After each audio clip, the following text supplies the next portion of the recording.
fans, welcome to Sports All-Rounder YouTube channel. PK12 தான் கபடி தான் டபங் டெல்லி தான். எஸ், ஆல்ரெடி நாங்கள் போட்டுட்டோம். ஜோகிந்தர் நர்வாலில் அவங்க கோச் இன்டர்வியூ ஒரு பார்ட்டு. நிறைய முக்கியமான கேள்வி துருவி கேட்டார் அவருக்கு ஆங்கர்.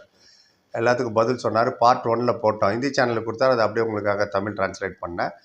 அது மிச்சம் சொச்செல்லாம் இருக்குல்ல, அது இப்போ பார்ட் 2ல் எடுத்துன்னு வந்திருக்கேன். பாருங்கள்.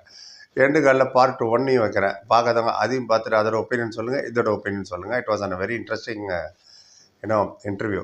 ஃபஸ்ட்டு பார்ட்லேயே நல்லா கேட்டார்ல, நவீன் எக்ஸ்பிரஸையாக ரிலீஸ் பண்ண, ஏன் பவன் ஷராவத் எடுக்கல, என்ன நினச்சிட்டு இருக்கீங்கன்ற மாதிரிலாம் நிறையா விஷயங்கள் தமாஷா கேட்டார். அவரும் தமாஷா நிறைய பதில் சொன்னார். கண்டிப்பாக மிஸ் பண்ணாமல் அந்த ஃபஸ்ட் பார்ட்டை பாருங்கள். You will definitely enjoy that. Right, இப்போ செகண்ட் பார்ட்டில் என்ன பேச போகிறேன் அது சொல்லு. அதையும் சேர்த்து என்ஜாய் பண்ணுறதா இல்லை கழுவி ஊற்றுறதான்னு முடிவு பண்ணுறோன்னு நினைக்கிறீங்களா?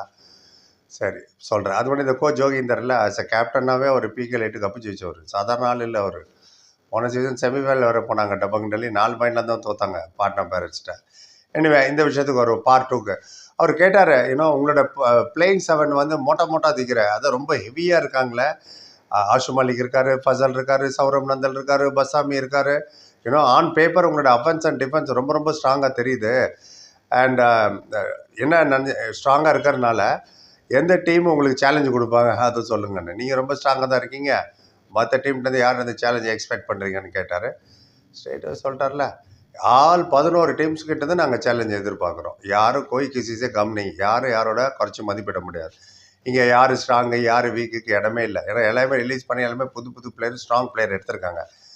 எல்லாருக்கிட்டையுமே நல்ல பிளேயர் இருக்குது. எல்லாருமே ஹார்ட் ஒர்க்கும் போட்டுட்டு இருக்காங்க. 1.5 மாதமாக ப்ராக்டிஸ் பண்ணுறாங்க. சில டீம் 1 மாதமாக ப்ராக்டிஸ் பண்ணுறாங்க. எல்லாருக்கும் என்ன ஒரே கோலு, ஃபைனல் போகணும், கப்பு ஜெயிக்கணும்னு. ஸோ இந்த நேரத்தில் யார் சேலஞ்சு கொடுப்பாங்க சொல்லுங்கள். என்னை பொறுத்தவரை 11 டீம் எனக்கு சேலஞ்சு தான். எல்லாருமே நல்லா விளையாடணும், நல்ல பர்ஃபார்மன்ஸ் பண்ணணுன்ட்டு தான் எதிர்பார்த்து வராங்க எல்லா டீமும். அது நாங்களும் விதிக்கு விலக்கலை, நாங்களும் கப்பு ஜெயிக்கிறது தான் வந்திருக்கோம் அப்படின்ட்டார். எல்லாருமே சேலஞ்சுன்ட்டார். கேட்டார், உங்கள் ஸ்ட்ரென்த் என்ன, ரீசன் என்ன, எப்படி நீங்கள் ஃபைனலுக்கு போவீங்க, இந்த காரணத்தினால நாங்கள் ஃபைனல் போவோம், இந்த இடத்துல நாங்கள் ஸ்ட்ராங், அதை சொல்லுங்கள் அப்படின்னாரு. சொன்னார், ஒரு அஃபென்ஸு டிஃபென்ஸு ரெண்டுமே என்கிட்ட நல்லா இருக்கு. நான் என்ன யோசிச்சுட்டு இருக்கேன்னா, யாருக்கும் இன்ஜுரி ஆகக்கூடாது, அதான் எனக்கு ரொம்ப முக்கியம். Defence and riding department, offence எல்லாமே லுக்கிங் வெரி குட்டு. வெளில இருக்கிற பீப்புள் வேணால் வேறு விதமான நசரியா அப்படின்னா விஷன், வேறு மாதிரி ஒப்பீனியன், வேறு மாதிரி விஷன் இருக்கலாம் எங்கள் டீமை பற்றி. என்னை பொறுத்தவரை நாங்கள் ஸ்ட்ராங் தான், 2 டிபார்ட்மெண்ட்டும் பிரித்து பார்க்கல அப்படின்ட்டார். அப்புறம் கேட்டார், சப்சே படா சவால், பிக் கேள்வி, பெரிய கேள்வின்னாரு captaincy. Ashu Malik 2 season captain பண்ணார். ஃபசல் அட்ராச்சரி எந்த டீமுக்கு போனாலும் கேப்டனாக தான் போகிறாரு.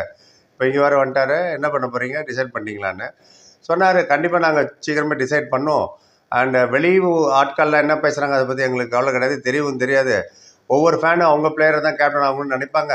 எனிவே, ஆனால் நாங்கள் எல்லாருமே ஒன்றா உட்காந்து டிசைட் பண்ணுவோம். மேனேஜ்மெண்ட் கூட ஆல்மோஸ்ட் நான் தான் டிசைட் பண்ணுவேன். But we will select, சீதி path Patara மெய் டிசைட் கரேகான்ட்டார். நேராகவே நான் உனக்கு சொல்கிறேன், நான் தான் ஆல்மோஸ்ட் டிசைட் பண்ணுவேன். But in consultation with everybody, coach, captain, player எல்லாருமே பார்ட் ஆஃப் த டீம் தான். கபடியில் ஒரு கேப்டன் மட்டுமே டிசைட் பண்ணுவேன், டாஸ் போட்டு வந்துட்டப்பா, அதோட அவர் மட்டுமே டிசைட் பண்ண முடியாது. அதேமாதிரி கோச் மட்டுமே எல்லாத்தையுமே டிசைட் பண்ண முடியாது. என்ன பண்ணணும், எப்படி அப்ரோச் பண்ணணும், எந்த டைம் வேஸ்ட் பண்ணணும், எப்போ ஸ்ட்ராட்டஜி டைம் அவுட், இது மாதிரி நிறைய விஷயங்கள் இருக்குது. டீம் ஒர்க்கு அண்ட் கோச்சோ கேப்டனோ நினைக்கிறது மட்டும் கிடையாது ஃபைனல் டெசிஷனு. கபடி மாதிரி ஸ்போர்ட்ஸில் உங்களுக்கு கேப்டன் அவர் மட்டுமே ஒரு மேட்சை ஜெயிச்சு வைக்க முடியவே முடியாது. It's a team effort. Plan பண்ணுவோம் ஒன்றா டுகெதராக அப்படின்ட்டார். Okay fine. அடுத்த கேள்வி கேட்டார், உங்கள் இன்வால்மெண்ட் ரொம்ப இருக்குது மேட்சஸில் அண்ட் அப்பப்போ கைடு கொடுத்துட்டே இருப்பீங்க பிளேயர்கிட்ட. சில சமயம் ரெஃபரி கூட கொஞ்சம் நல்ல ஆர்குமெண்ட்லாம் வேறு நடந்தது. க்ரீன் கார்டெலாம் வேறு கொடுக்குறாங்க ரெஃபரி. ஸோ உங்களோட அக்ரெஷன் இந்த தடவை கொஞ்சம் கம்மியாக இருக்குமா அப்படின்னு கேட்டார். என்ன கேட்டால் பொதுவாகவே துச்சி கீதே மன்பிரீத் அவர் தான் பயங்கர அக்ரெஷன், பார்த்தா இவரு அக்ரெசிவாக இருப்பார் பாருங்க. அவர் சொன்னார், பதிச்சு நான் ரெஸ்பெக்ட் பண்ணுறேன் ரெஃபரியை ரொம்ப. நான் பிளேயராக இருக்கும் போதே எல்லா ரெஃபரிக்கும் என்னை பற்றியும் தெரியும். நான் ரொம்ப பேசுவேன். மேம் போல்தா பவுத் ஒன்னார், ஐ டாக் அ லாட், நான் நிறைய பேசுவேன். அதே சமயம் ரெஸ்பெக்டும் பண்ணுவேன். அண்ட் கபடி பிளேயர்ஸ் அட் டைம்ஸும் எமோஷனல் ஆகிடுவாங்க கபடி பிளேயர்ஸ் எல்லாம். அண்டு சம்டைம்ஸ் நானும் அந்த எமோஷனல் ஆகி நானே பிளேயராக போய் விளையாடலாமல் நிறைய வாட்டி நினச்சிருக்கேன் கோச்சாக இருக்கும்போது. அதே சமயம் நான் தப்பு பண்ணால் சாரி கேட்டுருவேன் ஸ்ட்ரைட்டாகவே. அண்ட் இந்த வாட்டி கண்ட்ரோல் பண்ணுறேன் என்னோடய அக்ரெஷனை அப்படின்னாரு. ரைட். அப்புறம் PK 8க்கு போயிட்டார் டக்குன்னு 4 சீசன் பின்னாடி. நீங்கள் தான் கேப்டனாக இருந்து கப்பு ஜெயிச்சிங்க. கப்பு ஜெயிச்சதுக்கப்புறம் அந்த ஃபீலிங் எப்படி இருந்தது, கமா டெல் மீ அப்படின்னு கேட்டார். அவர் சொன்னார், சரி நான் PK 2லேருந்து விளையாடிட்டு இருக்கேன், 6 சீசனாக கப்பே இல்லை, ஒரு கப்பு கூட ஜெயிக்கலை. சீசன் 7 கூட ஃபைனல் வந்து வர தோத்துடும். அப்புறம் தான் பிகே லேட்டில் எல்லாம் ஹார்ட் ஒர்க் போட்டோம், கப்பு ஜெயித்தோம். அந்த ஃபீலிங் வேறு லெவல். அந்த ஃபீலிங் கப்பு ஜெயிச்சதுக்கப்புறம் நான் கடவுள்கிட்ட ரொம்ப துவா பண்ணேன், வேண்டிக்கிட்டேன். அதே மாதிரி ஹார்ட் ஒர்க் நாங்கள் எல்லோரும் போட்டோம், கப்பு ஜெயிச்சிட்டோம், சிம்பிள் அப்படின்ட்டாரு. ஒரு அடுத்த கேள்வி, நீங்கள் பட்ஜெட்டில் சொன்னீங்க 1,90,00,000 தான் ஆஷுக்கு போயிடுச்சு, அதனால் பணம் இல்லைன்னு. ஆனால் பவன் ஷராவத் 60 லட்சத்துக்கு தானே வந்தார், ஏன் அவரை எடுக்கலை அப்படின்னு கேட்டார். சொன்னேன், இந்த பாருங்க, பவனை வந்து நான் தான் ஃபஸ்ட்டு பிட் பண்ணேன், ஸ்டார்ட்டை நான் தான் பண்ணேன், பவனை ஞாபகம் இருக்காருனார். போலி மேனே லகாய்த்தி பேலன்னு. அது என்னமோ உண்மைதான். 3-4 நிமிஷம் யாருமே போட்டை தூக்கல. அவர் சாரு சர்மா தான் திரும்ப திரும்ப சொல்லிகிட்டே இருந்தார். வேறு ஏதாவது பிளேயர் இருந்தால் விட்டு போயிருப்பார். பவன் ஆச்சே சொன்னதுக்கு அப்புறம் தான் டபங் டெல்லி போட்டு தூக்குனாங்க. அவர் சொன்ன, நான் தான் ஸ்டார்ட் பண்ணேன் பவனோட இதுவே எடுக்கணுன்ற ஐடியாவில் தானே ஸ்டார்ட் பண்ணோம் பிட்டை. வேறு யாருமே பிட் பண்ணல. அப்புறம் கொஞ்சம் கொஞ்சமாக எல்லாருமே பிட் பண்ண ஆரம்பித்தாங்க. அண்ட் சீசன் 7 8லேருந்தே என் கூடயே தான் இருக்கார் அஷு மலிக்கு. என் கூட நிறைய மேட்சஸ் வேறு விளையாடி இருக்காரு. அவர் வேறு வரணும் அடுத்தது. ஸோ அவரோட ஹேபிட், அவரோட நேச்சர்லாம் எனக்கு தெரியும். எனக்கு ஆஷு மலிக் வேறு எடுக்கணும்.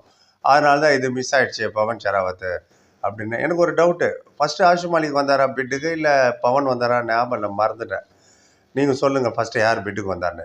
இவர் சொல்கிறத பார்த்தா பவனுக்கு அப்புறம் தான் ஆஷு மலிக் வந்தார், அவர் நாங்கள் எடுக்க வேண்டியதாகிடுச்சு. டெசிஷன் எடுக்கிற மாதிரி நிறைய விஷயங்களை யோசிக்க வேண்டியதாக இருக்குது அப்படின்னாரு. அப்புறம் கேட்டார், உங்கள் பிளேயிங் 7ல் யார்? எல்லாமே மோட்டா பிக் பிளேயர்ஸாக இருக்காங்களா, என்ன பண்ண போகிறீங்க அப்படின்னாரு. சொன்னார், இப்போ தான் கேம்பே ஸ்டார்ட் ஆகிருக்கு, ஃபசலு பஸ்தாமி இன்னும் வரவே இல்லை இந்தியாவுக்கு. அவங்களாம் வரட்டும், ப்ராக்டிஸ் ஃபுல்லாக நடக்கட்டும், அப்புறமா வீல்சி யார் எந்தெந்த பொசிஷனுக்கு ஃபிட் ஆகுறாங்கன்னு நாங்கள் டிசைட் பண்ணுவோன்னு. அப்புறம் இன்னொரு கேள்வி, ஃபிட்னஸை பற்றி கேட்டார். பெரிய இஷ்யூ, அப்பப்போ எல்லாருமே இன்ஜூர் ஆகிடுறாங்க, அதை பற்றி என்ன நினைக்கிறீங்கன்னாரு. சொன்னார், எங்களோட ட்ரெயினர் கம்ப்ளீட்டாக அவங்கள ஃபோக்கஸ் பண்ணிகிட்டு இருக்காங்க, நானும் அவங்க கூட ஃபோக்கஸ் பண்ணிட்டு தான் இருக்கேன்.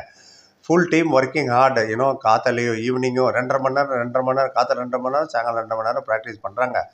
கபடி வந்து ஒரு கான்டாக்ட் ஸ்போர்ட்ஸு, ஒருத்தர் மோதிக்கிற ஸ்போர்ட்ஸு. சின்ன சின்ன இன்ஜுரி ஆகிறது சகஜம்தான். என்னோடய ப்ரேயர் என்ன, எங்கள் டீம் மட்டும் இல்லை, எந்த டீமுக்கும் யாருக்குமே இன்ஜுரி ஆகக்கூடாது. ஃபேன்ஸ் என்ஜாய் பண்ணணும் மேட்சஸை, பிளேயரும் சேஃபாக இருக்கணும், அதுதான் என்னோடய குறிக்கோள் அப்படின்னாரு. நியூ யங் பிளேயர் வந்து கிராமத்தில் விளையாடுறவங்களாகட்டும், சிட்டியில் விளையாடுறவங்களாகட்டும், அவங்களாம் வந்து பெரிய லெவலுக்கு வரணும், இந்தியாவுக்கு விளையாடணும், பிகேல விளையாடணுன்னா என்ன ரோடு மேப்? எல்லோரும் கேட்குற கேள்வி தான். ஒவ்வொருத்தரும் ஒரு மாதிரி பதில் சொல்லுவாங்க. நீங்கள் சொல்லுங்கள் என்ன பண்ணணுன்னு. அதே தான் சொன்னார், நல்ல கோச்சுக்கிட்ட போங்க, ப்ராக்டிஸ் பண்ணுங்கள், டெய்லி டயட்டை ப்ராப்பராக மெயின்டைன் பண்ணுங்கள், டிசிப்ளினாக இருங்க, அது ரொம்ப முக்கியம்னாரு. டிசிப்ளினாக தான் நீங்கள் டெய்லி ப்ராக்டிஸுக்கு வருவீங்க. சீனியர் பிளேயர் அண்ட் கோச்சஸ்ட்டை ரெஸ்பெக்ட் கொடுத்து நிறைய கேள்விகள் கேளுங்க, அவங்களே உங்களுக்கு கைடு பண்ணுவாங்க, என்ன பண்ணணும் ஏது பண்ணணுன்னு. அவங்க என்ன சொல்கிறாங்களோ ஃபாலோ பண்ணுங்கள், அவங்கள ஒரு ஏணி மாதிரி யூஸ் பண்ணிங்க. ஒரு ஸ்டெப் அட் எ டைம், ஒரு ஸ்டெப், அப்புறம் செகண்ட் ஸ்டெப்பு, தேர்ட் ஸ்டெப், அப்படி தான் நீங்கள் மேலே வர முடியும். அண்ட் டெஃபினெட்லி ஷைன் ஆவாங்க, அந்த மாதிரி கஷ்டப்பட்டு மேலே வரவங்க. இதுதான் என்னோடய அட்வைஸ்ன்னாரு. கன்சிஸ்டன்ட் நல்லா பர்ஃபார்ம் பண்ணால் என்ன அட்வைஸ் கொடுப்பீங்க நீங்கள்? கன்சிஸ்டன்சி எப்படி மெயின்டைன் பண்ணணும், கண்டினியூவாக நல்லா விளையாடுறதுன்னு கேள்வி கேட்டார். சொல்கிறார், இந்த ஜெனரேஷன் பசங்க வந்து 6 மாதம் ப்ராக்டிஸ் பண்ணிவிட்டு ஸ்ட்ரெயிட்டாகவே ப்ரோ கபடி விளையாடணுன்னு நினைக்கிறாங்க. அப்படிலாம் பண்ண முடியாது. ஃபஸ்ட்டு உங்கள் கிராமத்துக்கு விளையாடுங்க, அப்புறம் டிஸ்ட்ரிக்ட் விளையாடுங்க, அப்புறம் ஸ்டேட்டுக்கு விளையாடுங்க. நீங்கள் ஸ்டேட்டுக்கு வரும்போது ஆட்டோமேட்டிக்காக நேஷ்னல் செலக்டர்ஸோட ஃபோக்கஸ் உங்கள் மேலே வரும். பிகேல மொத்தம் 12 டீம் இருக்குது, 12 கோச் இருக்காங்க, மினிமம் 4 என்வைபி வேணும் ஒவ்வொரு சீசனும். ஆப்பர்ச்சுனிட்டி நிறையா இருக்குது. கோச்சு சுற்றிட்டே இருப்பாங்க, கும்தேரே தானார், சுற்றிட்டே இருப்பாங்க கோச்சு, யார் நல்ல பிளேயர் கிடைப்பாங்கன்னு.